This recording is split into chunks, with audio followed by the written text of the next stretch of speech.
हमें दुनिया ने लाख ठोकरें दी दोस्तों, लेकिन हमने हर ठोकर को फूल समझकर दिल में रख लिया। नमस्कार दोस्तों, आज हम बात करने वाले हैं एक ऐसी ही शख्सियत के बारे में जिस पर ये दो लाइनें बिल्कुल सटीक बैठती हैं। जी हाँ, हम बात करने वाले हैं एप्पल कंपनी के को फाउंडर स्टीव जॉब्स की, जिनकी एक स्पीच ने दुनिया की सोच को बदल कर रख दिया। दरअसल 2005 में स्टैनफोर्ड यूनिवर्सिटी में उन्हें एक ग्रेजुएशन सेरेमनी में इनवाइट किया गया था, जहां उन्होंने अपनी एक स्पीच में अपनी जिंदगी के 3 किस्से शेयर किए थे। Connecting the dots, love and loss और डेथ। ये तीनों किस्से आज पूरी दुनिया में मशहूर है। एप्पल कंपनी के को फाउंडर स्टीव जॉब्स आज हमारे बीच नहीं है, लेकिन अपने इनोवेशन के जरिए वो आने वाले दशकों तक करोड़ों दिलों में राज करेंगे। स्टीव जॉब्स ग्रेजुएट नहीं थे, बल्कि उन्होंने उस फील्ड को चुना जिससे आज उनका नाम हर कोई जानता है। पर आखिर कैसे उन्होंने ये सब अचीव किया? ये सफ़र कोई आसान सफ़र नहीं था, बहुत उतार चढ़ाव आए। लेकिन एक कहावत है ना कि जिसे तुम पूरी शिद्दत से चाहो, पूरी कायनात उसे तुमसे मिलाने की कोशिश में लग जाती है। कुछ ऐसा ही स्टीव के साथ हुआ। आज की वीडियो आपकी ज़िंदगी में एक नया मोड़ ला सकती है। हो सकता है कि बहुत कुछ बदल जाए और बहुत सारे सवालों के जवाब आपको इस वीडियो में मिल जाए। तो इस वीडियो को अंत तक ज़रूर देखना दोस्तों। कभी कभी एक छोटा सा सुराग आपको आपकी मंजिल तक पहुंचा सकता है। स्टीव जॉब्स का जन्म 24 फरवरी 1955 को कैलिफोर्निया के सैन फ्रांसिस्को में हुआ था और कैंसर की बीमारी की वजह से उनकी डेथ 5 अक्टूबर 2011 को हुई थी। जॉब्स 12 जून 2005 को स्टैनफोर्ड यूनिवर्सिटी के एक प्रोग्राम में शामिल हुए, जहां उन्होंने अपने जीवन का सबसे प्रसिद्ध भाषण स्टे हंगर स्टे फुलिश दिया था। इस स्पीच में उन्होंने अपने जीवन से जुड़ी 3 कहानियां सुनाई थी। स्टीव जॉब्स ने बताया कि मैं कॉलेज से ड्रॉप आउट हो गया था, लेकिन ऐसा क्यों हुआ, इसे बताने से पहले मैं अपने जीवन की 3 कहानी सुनाता हूँ। मेरी माँ एक कॉलेज स्टूडेंट थी जो कि अनमैरिड थी। उन्होंने सोचा कि वह मुझे किसी ऐसे इंसान को गोद देंगी जो ग्रेजुएट हो। मेरे जन्म से पहले ये तय हो गया था कि मुझे एक वकील और उनकी पत्नी गोद लेंगे, लेकिन उन्हें बेटा नहीं बेटी चाहिए थी। जब मेरा जन्म हुआ तो मुझे गोद लेने वाले पेरेंट्स को बताया गया कि बेटा हुआ है, क्या वो मुझे गोद लेना चाहते हैं, और अचानक वो तैयार हो गए।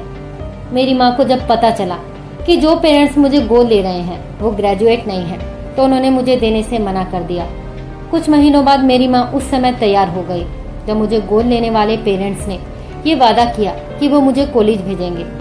17 साल की उम्र में मुझे कॉलेज में दाखिला मिला और पढ़ाई के दौरान मुझे लगा कि मेरे माता पिता की सारी कमाई मेरी पढ़ाई में ही खर्च हो रही है। मुझे समझ में ही नहीं आ रहा था कि मैं अपने जीवन में क्या करूँगा।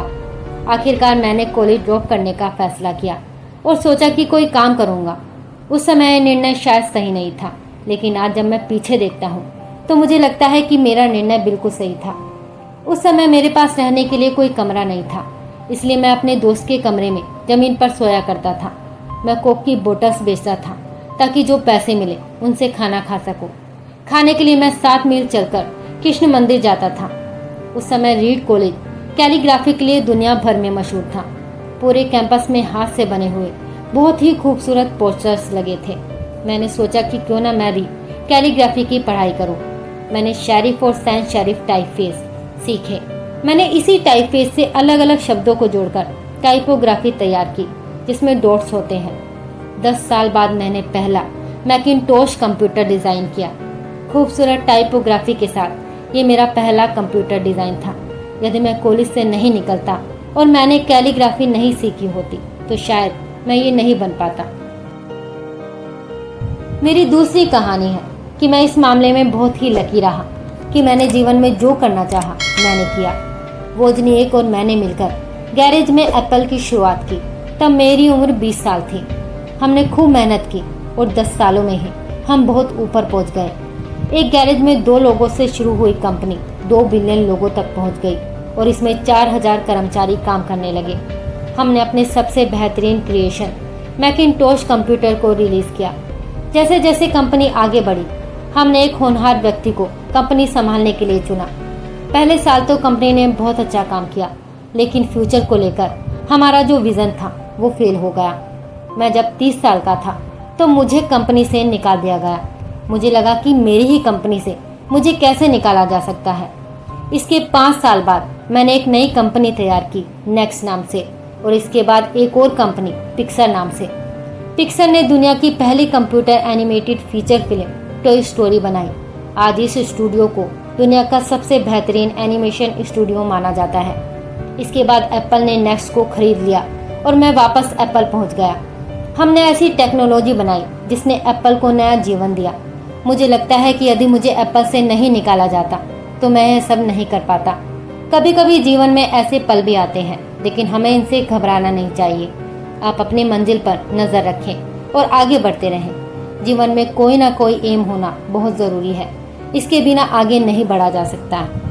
मेरी तीसरी 17 साल का था तो मैंने एक कोटेशन पढ़ा था जो कि कुछ ऐसा था कि आप हर दिन यह सोचकर जियो कि आज आखिरी दिन है, तो एक दिन ऐसा ज़रूर आएगा जब सही में आखिरी दिन हो। इस बात ने मुझे बहुत प्रभावित किया। 33 सालों में मैं रोज़ सुबह शीशे में अपना चेहरा देखता हूँ और यही सोचता हूँ, यदि आज मेरा आखिरी दिन है तो मुझे वो करना चाहिए जो मैं चाहता हूँ। कई दिनों तक मुझे अपने सवाल का जवाब नहीं मिला। मैं जल्दी ही मर जाऊँगा, यह सोचकर मुझे जीवन में और ज़्यादा काम करने की प्रेरणा मिलती रही। कुछ साल पहले ही मुझे अपने कैंसर का पता चला। डॉक्टर ने मुझे बताया कि मैं 3 से 6 महीने तक ही जीवित रह पाऊँगा। मुझे कहा गया कि मैं अपने परिवार वालों को और अपनी बीमारी और अपने काम के बारे में बता दूं। मैंने अपना इलाज करवाया, सर्जरी हुई, मैं अब बिल्कुल ठीक हूँ। मैंने बहुत ही नज़दीक से मौत को देखा है। कोई भी मरना नहीं चाहता, लेकिन मौत एक सच है, लेकिन सामना सभी को एक न एक दिन इसका करना ही पड़ता है। दरअसल सबसे पहले स्टीव जॉब्स को 2003 में ये पता चला कि उन्हें पैनक्रियाटिक न्यूरोएंडोक्राइन ट्यूमर है, जो कि एक अजीब तरह का पैनक्रियाटिक कैंसर होता है। सामान्य पैनक्रियाटिक कैंसर की तुलना में यह अधिक धीमी गति से बढ़ता है और इसका ट्रीटमेंट भी अधिक समय लेता है। शुरू में स्टीव ने सर्जरी के बजाय अल्टरनेटिव ट्रीटमेंट को अपनाया। उन्होंने विशेष प्रकार का आहार, हर्बल ट्रीटमेंट और अन्य अल्टरनेटिव मेथड्स को अपनाया, लेकिन यह डिसीजन उनकी हेल्थ के लिए जोखिम भरा साबित हुआ। आखिरकार 2004 में उन्होंने सर्जरी कराना ही ठीक समझा। इस सर्जरी को वीपल प्रोसीजर कहा जाता है, जिसमें पैनक्रियास के एक हिस्से को हटाया जाता है। 2009 में स्टीव जॉब्स को लीवर ट्रांसप्लांट की आवश्यकता पड़ी क्योंकि कैंसर उनके लीवर में फैल चुका था। इसके बाद भी उनकी हेल्थ अक्सर खराब ही रहती थी। वे काम से लंबी छुट्टियां लेते रहे, जिसमें उनके हेल्थ को लेकर अटकलें लगाई जाती रही। 5 अक्टूबर 2011 को स्टीव जॉब्स की कैंसर के कारण डेथ हो गई। उनकी मृत्यु ने पूरी दुनिया को झकझोर कर रख दिया और टेक्नोलॉजी के एक युग के अंत के संकेत दिए। स्टीव जॉब्स ने अपने पैशन को बहुत कम एज में ही पहचान लिया था। इसी के द्वारा उन्होंने अपना पहला कदम बढ़ाया। एप्पल, नेक्स्ट और पिक्सर जैसी कंपनियां उनके इसी पैशन को दिखाता है। स्टीव जॉब्स हमेशा कुछ नया करने की कोशिश करते थे और अपने आप को पूरी तरह से इनोवेटिव रखते थे। उन्होंने अपनी जिंदगी में रिस्क लिया। मैनिटोस, आईपॉड, आईफोन और आईपैड जैसे प्रोडक्ट उनके इन्हीं रिस्क का नतीजा है कि आज दुनिया भर में ये प्रोडक्ट्स मशहूर हैं।